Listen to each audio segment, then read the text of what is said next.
So good morning, everybody. Thank you all for coming in today. So as they said, my name is Yifat Shirben, and today I'm going to talk to you about the connection between dating and online marketing. In the next 40 minutes, we're going to learn how starting a relationship is quite similar to acquiring users. I call it the art of dating your customers, and it's kind of like a guide to a successful relationship. It's something I've been working on for the past couple of years. And although the language is referring to dating women, it equally applies to both men and women. So having said that, a little bit about myself. So I started my online journey 10 years ago back in Israel working for a company called ICQ. I don't know if there are people in the audience that actually remember what ICQ is. But when I joined it, it was kind of like a corporate environment already. And 3 years down the road, I decided that I don't want to work for corporates. I want to do things for my own. I guess it sounds familiar. And I started working on my own stuff with family, friends, etc. And I ended up coming here and founding ilovethisbox.com.au. And that was a beauty subscription box. A year later, I realized that A, the business is not scalable enough. B, I don't like doing all the founder stuff, which is legal, finance, and stuff like that. I actually want to do what I do best, which is marketing. And ever since then, I have been working with a lot of mainly startups and growing companies, both here locally and overseas, working on the marketing strategy. So companies like Ingogo, Open Learning, AnyClass, Curve, Rapport, and lots more. Now, why am I telling you all of that? Because working with so many companies, you start realizing different patterns and stuff like that. And the one thing I realized is all of the companies has one thing in common. They all need one thing to survive. And surprisingly enough, it's not money. They actually need users. And they need to acquire them, manage them, and make them happy at the end of the day. So no matter if they're taxi drivers or urban new moms or teenage girls, you need to acquire them. You need to approach them in a way. And what I realized is that the process is pretty much the same. The principles are the same. So it's not a magic formula. It's not a cookbook. Every company has their own target audience with their own different channels and messaging. You will have a lot of trial and errors before you get to the real deal. But at the end of the day, it's the principle. And that's what I'm going to talk to you about today. Just a spoiler alert. Although it sounds like dating usually ends with a marriage, with our case, it won't. Long gone are the days where customers are with you for better or for worse. There will be a sexier competitor. There will be a younger competitor, a trendier competitor, a cheaper competitor. Someone will come along and take your users away from you. And that's fine as long as you acknowledge that. As long as you understand that your metric is not to get them to marry you. Your metric is lifetime value, LTV. Your metric is to try to get as much as possible out of your existing users and try to get them to stay with you for as long as possible. Now, let's talk pre-launch. This is a concept that a lot of companies fail to understand or don't have the time to do, or whatever reason they're not doing it. But why do you need to pre-launch your business? Why do you need to pre-launch your product or your service? The simple answer is anticipation.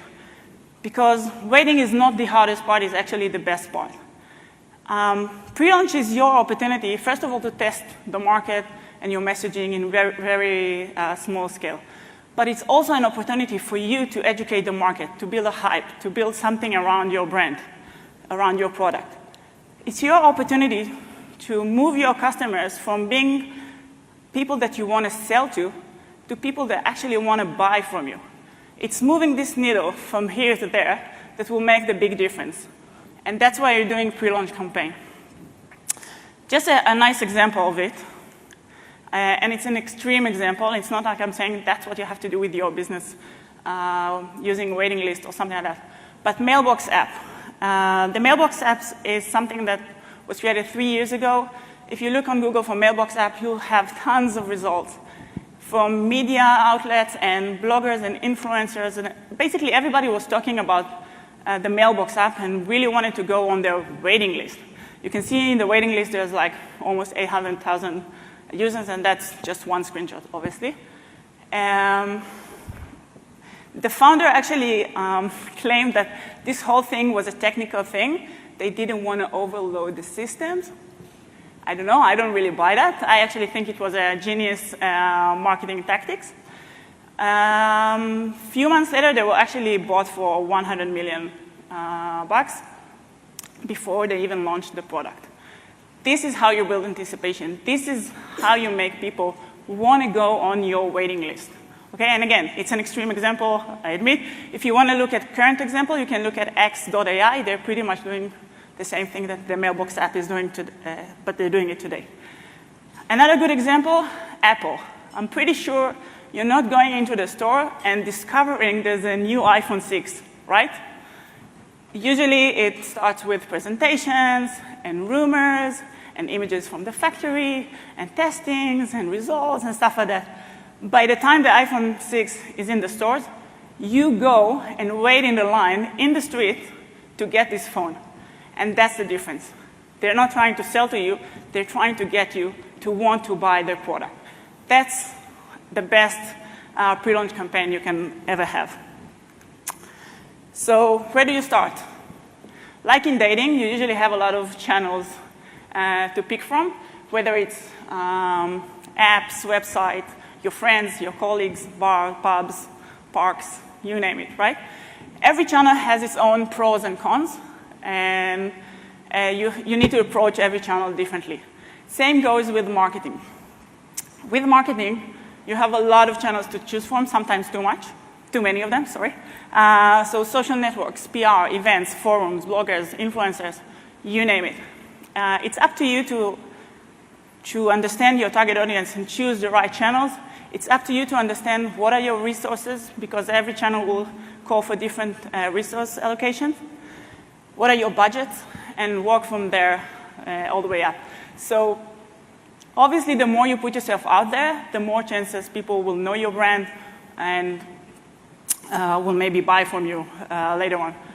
And same goes with dating. The more you put yourself out there, the more chances of you actually scoring a date. So you decided on a channel, and now it's your job to understand who is your target audience. Who is your target audience? What are their fears? What are their dreams? What are their aspirations? What are their pain points? Okay? All of this has to come into consideration when you're building your pre-launch campaign. So let's take me for an example. I'm looking for someone to marry, and I want to live in a suburb and have 4 beautiful kids and a dog and the whole deal, right? Which Ryan will I choose? I'm pretty sure I would choose that Ryan, the one over there. On the other hand, if I'm looking for a different kind of relationship, and I don't need to explain what kind of a relationship, I would probably go for this Ryan. Now, it's the same Ryan. It's the same product. It's the same channel. They're both on Tinder, right? But the messaging is so different. The target audience will look at it and get different vibes out of each thing. And that's just an image. I didn't even start talking about the content and the headlines and the text around it. So it's really important for you to understand who is your target audience. If you don't know them, fine. A/B test. Try this, try that. Look who they're responding better to, etc. You can use a lot of tools, Convert, Optimizely, Unbounce. I'm probably forgetting some others as well. You can even do it with your own developers. Totally up to you, what you feel comfortable with, and will give you the best results that you need. But test it. Know your target audience and test it. So you pre-launched. You started a campaign, and you see registration starting to flow over. And it's like, yay, I kind of like getting her phone number, right? So now you ask yourself, now what? Okay, I have them on my phone. Now what? So first thing first, let's say hello. Let's call her. Let's set up a date and take it from there. Same goes with marketing. Now, most companies actually do that, and that's fine. if you're working with any marketing automation tool that has to do with email, such as MailChimp, Campaign Monitor, etc., it's usually some kind of an automated process anyway. Most companies actually do an OK job with it. But if you want to do a great job with your welcome email, your welcome email has to consist of 4 different sections.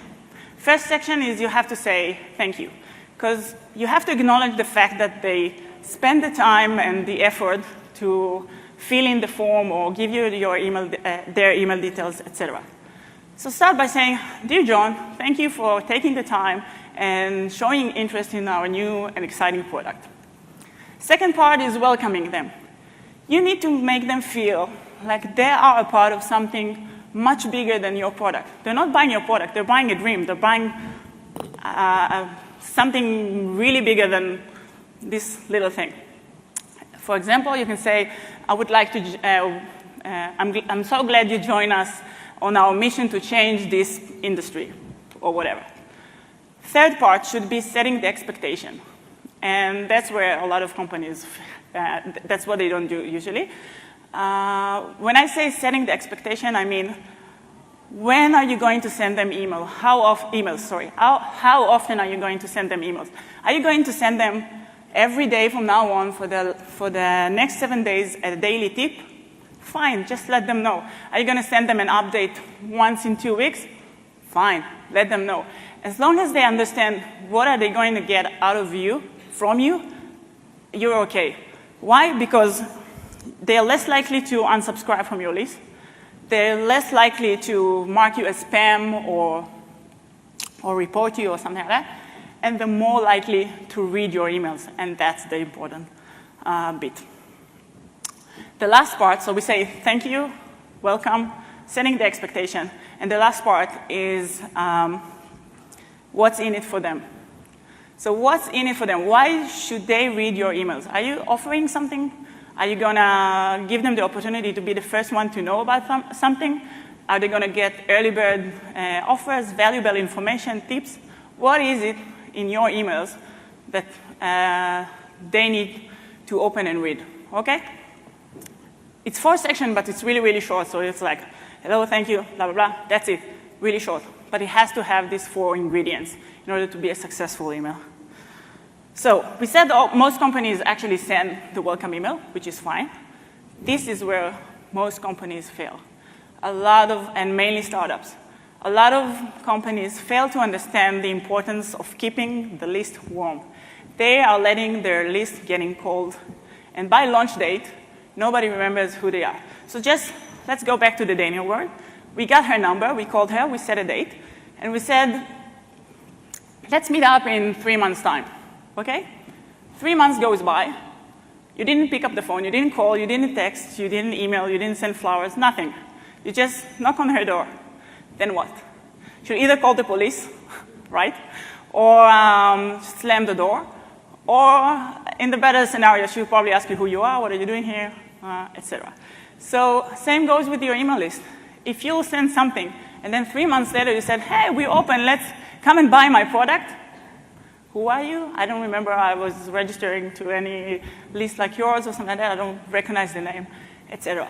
So it's your job to take this time and educate them and make them intrigued and make them wait for your launch. Okay? So come launch date, not only that they know who you are, they want to buy your product. And you're doing it by sending them updates and media mentions and announcing dates, etc. Now, the best way of doing it is actually automating email sequences. You can do it with pretty much all of the MailChimp equivalents. But I know, because I was a startup founder myself, that it's really, really, really hard to plan 3 months in advance. It's really hard to plan your emails. You don't even know what's going to happen tomorrow. You don't even know what's your actual launch date. Everything is changing all the time, which is fine.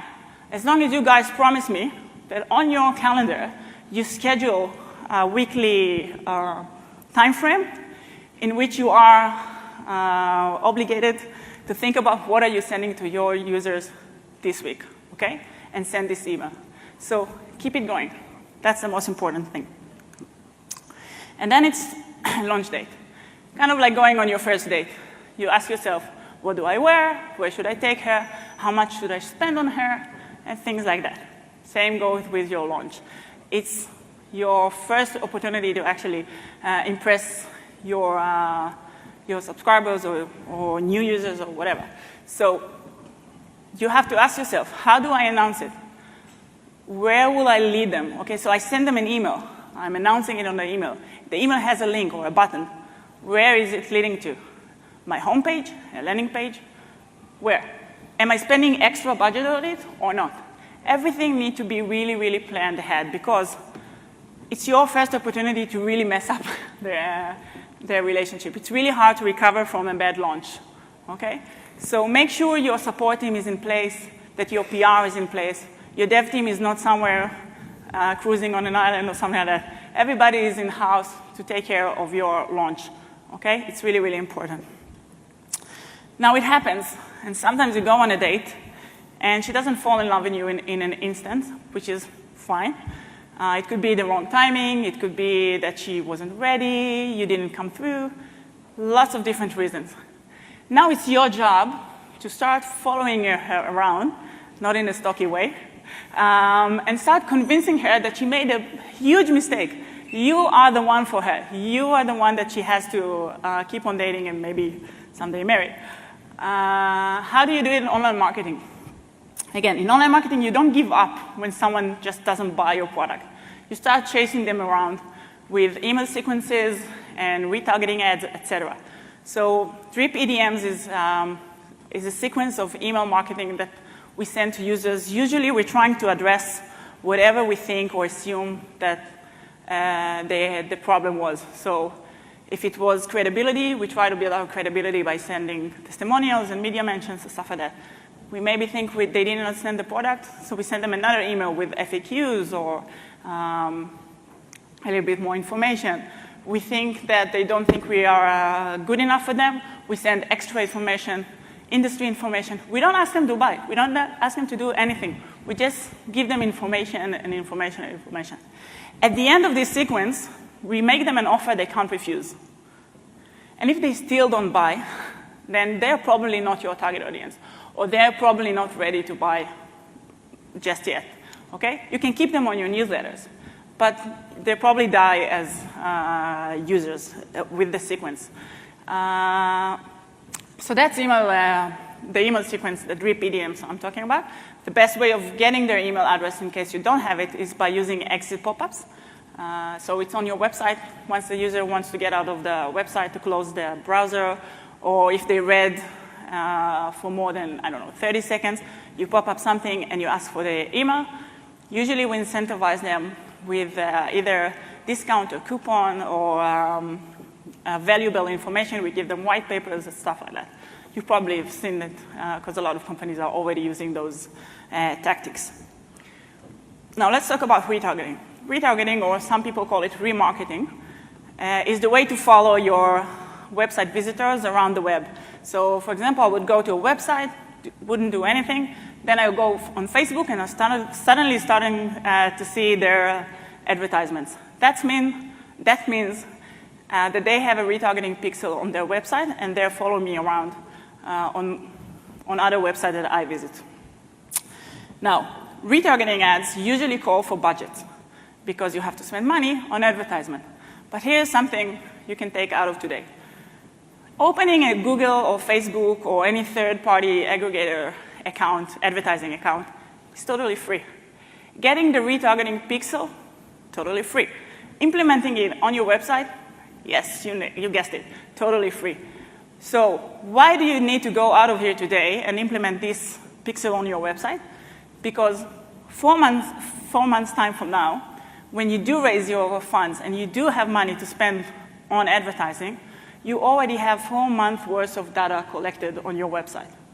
If you wouldn't place your pixel and you just start 4 months time from now because now you have the money, you're starting from scratch.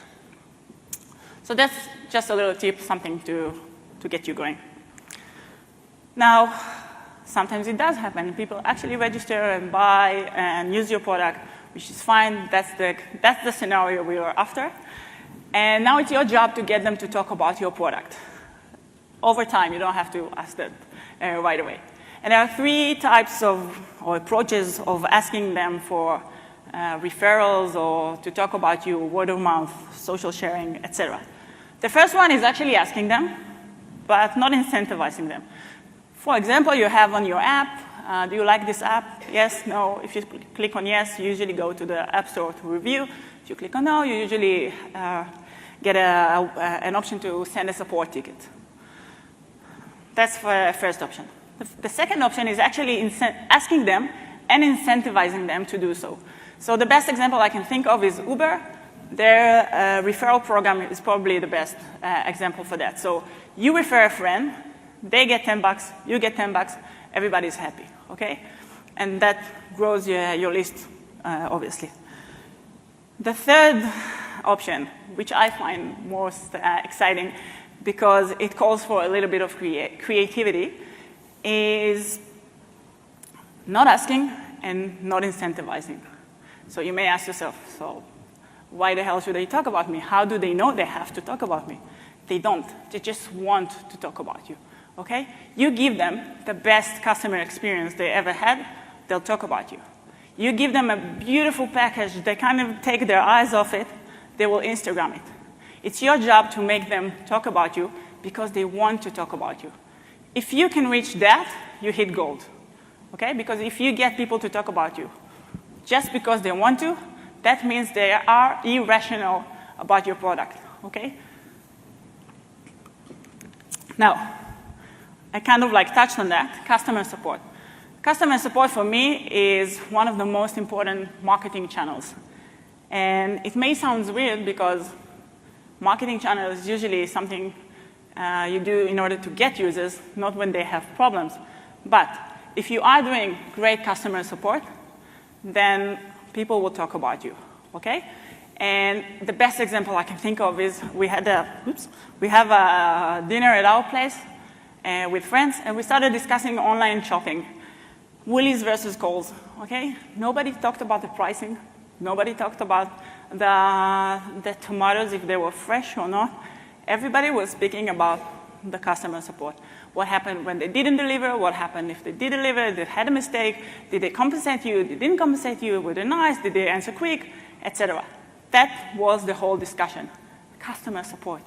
It all boils down to that. That is what people will remember out of your brand or your product or your service, your customer support. And the more you give them options for customer support, phone number on your website, support chat, email, contact us, whatever, the more they feel safe to buy from you. Because they know that if they have a problem, they know where to call you. They know where to reach you, okay? Now, when you are doing customer support, you need to think like a spouse, okay, like a partner. Now, my husband is here in the crowd, so excuse me for that. But a marriage is a relationship where one is always right and the other one is the husband. Same goes with customer support, okay? Your customers are always right, okay? You have to give them the feeling that you did a mistake, not them. You misled them, they didn't make the mistake, okay? It's not that they didn't understand where to click. It's you misled them, okay? You compensate them for everything, okay? Because that's the way to get customer support.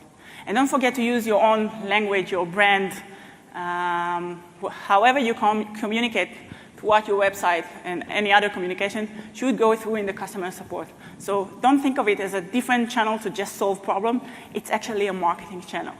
So pay really good attention to this one. And start aggregating whatever you get so you'll see things that repeat themselves, and then you can optimize based on your customer support questions and stuff like that. The next thing, get to know your customers. Again, it's pretty related to the customer support stuff.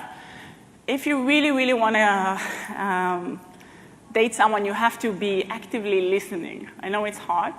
But you really have to be proactive and take the time to get to know your partner or your user in that case. How do you do it? Surveys, chats, etc. Take every opportunity you have to ask your customers questions. Just a simple example, someone wants to unsubscribe from your service. That's fine. You send them an email, sorry to see you going, everything was taken care of, I unsubscribe you, you're not paying anything. Now, can I please ask you one little question? We are a startup company, we're just starting, and we want to learn from our mistakes. Can you please tell us why did you decide to unsubscribe? Simple question, it doesn't hurt to ask, right? Most people probably won't answer you, but the ones that will answer you will give you deep insights that you wouldn't be able to get from anywhere else, okay? And that's really, really important. Another good example, from my personal experience, we had a funnel of registration. Everything was going fine, drop rates was fine, and then on the last page, whoosh, huge drop. We didn't understand what's going on. We tried different hypotheses and approaches, and we changed so many things. And then someone said, let's just ask them. So we placed a support chat on the specific page. 10 seconds after the user visited the page, we popped up the question, can we help you? And then people started saying, yes, I don't understand why I have to do this and that, or can you please help me understand where should I click, or things like that.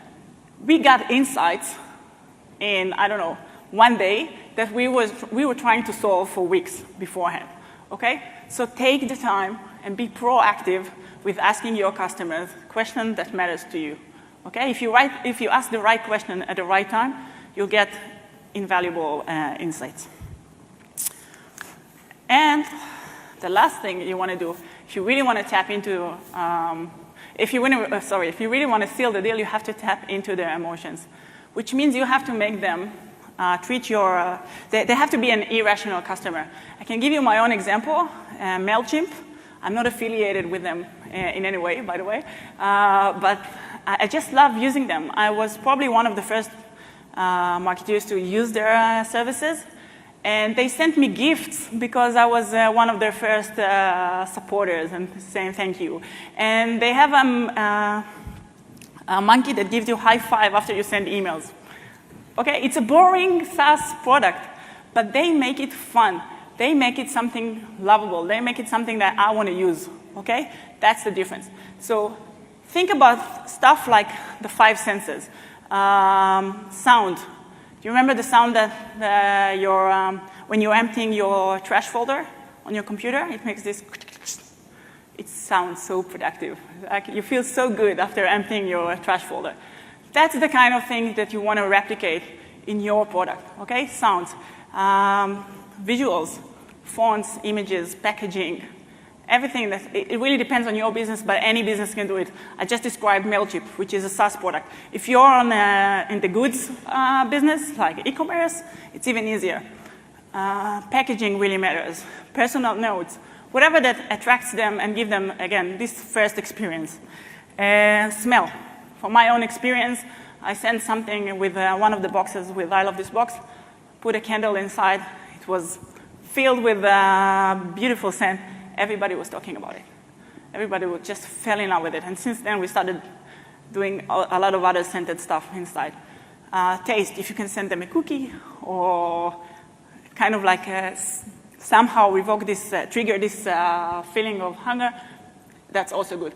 Anything that has to do with the senses, with making it fun and enjoyable, that's what you aim to do, and it's mostly with your product, not with your marketing stuff. And obviously, test, learn, and optimize. You probably heard that quite a lot. I think Sean Ellis was the one that said that if you're not testing and experimenting twice a week, you're not doing anything, okay? So even change of a color of a button is an experiment, okay? So make sure you do it and you keep on doing it and you learn from it and you optimize it. Don't base yourself on hunches and guesses. Base yourself on data and analytics and stuff like that. And even the smallest change can make a really, really big difference and have a really big impact on your business. So if there's one thing you need to get out of today, is that the key to any good relationship is communication. And communication is ads, landing pages, PR, emails, support. everything boils down to communication. If you master this, you master your marketing strategy, okay? You understand how to get users going. That's the basic to everything. That's it for today. Thank you all for taking the time and listening to me. If you want to read more about those kind of stuff, I have my blog and I'll write there. And if you have any questions on that, I don't know, do we have time for questions? No? Okay. So just tweet me or something like that, and I'll reply. Thank you very much. Enjoy your time.